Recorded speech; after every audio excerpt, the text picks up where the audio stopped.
All right, so I am here for my fourth installment of the Oregon Trail, the Wagon Train Trek.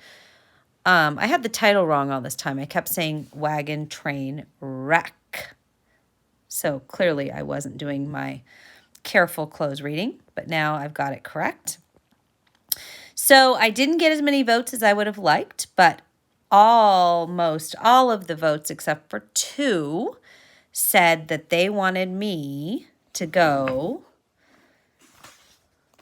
Hold on, turning it to page 31. So this is where we were. People mostly voted that they wanted me to go ask a local Oregon trail guide about potential sickness ahead. And I had 2 votes for splitting up and going on the Santa Fe Trail. So if this is page 17, this type of book, you turn to the page, and I'm going to turn to page 31, and we will find out how our adventure continues. We should ask a local trail guide, you suggest. You've made it this far after all, and who knows if the Santa Fe Trail is any safer. Pa nods. I agree. I can't let the practice in Oregon City down, not when I've already agreed to join. Mrs. Whitaker hesitates. Well, if you think it best, Dr. Howard, we'll wait to hear what this guide says. Good choice, Mrs. Whitaker, says Ma.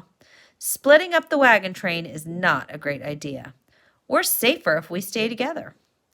You and Pa venture off to find a trail guide amid the other wagon trains gathered in the area. There are so many families traveling along the Oregon Trail.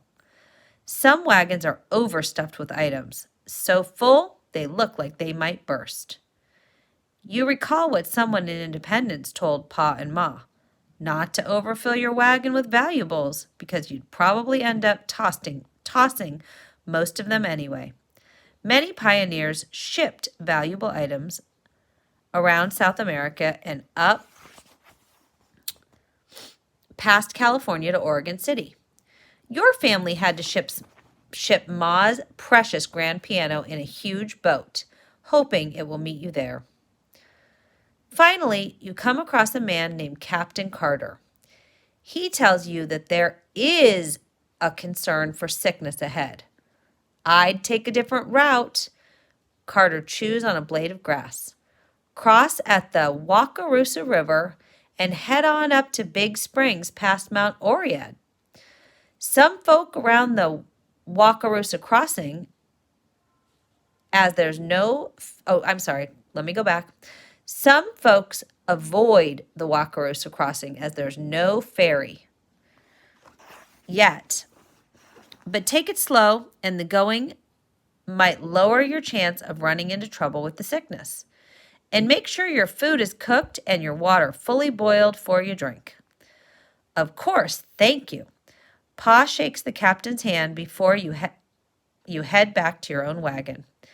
The morning sun blazes in the sky as you start off toward the Wakarusa River crossing. Ma and Pa take turns sitting in the driver's seat, holding the reins of your team of oxen while you walk alongside. Your wagon is too full for you to sit, unfortunately, but it's such a nice day that you don't mind walking. King George and George Washington bound beside the oxen, chasing after prairie dogs and jackrabbits that scurry across the plains. Soon, you've been walking for hours. Ma and Pa start humming a pleasant song, and Pa tosses you a piece of dried jerky to chew on. I wish we had a dog. You turn to see Annie Whitaker trotting up beside your wagon on their horse. She's got a big straw hat on to block out the late afternoon sun. You haven't spent much time with the other children in the wagon train, but you're excited to make new friends. I wish we had a horse, you kick some dirt. All we have is a wandering cow named Trixie. Annie grins. We've had to corral her back in once or twice already, haven't we? You both laugh. Annie's brother Matthew comes running up to join in on the conversation. George Washington barks and leaps over to him, covering him with licks. Careful, or you'll drown in their drool. You smile and pull your dog down.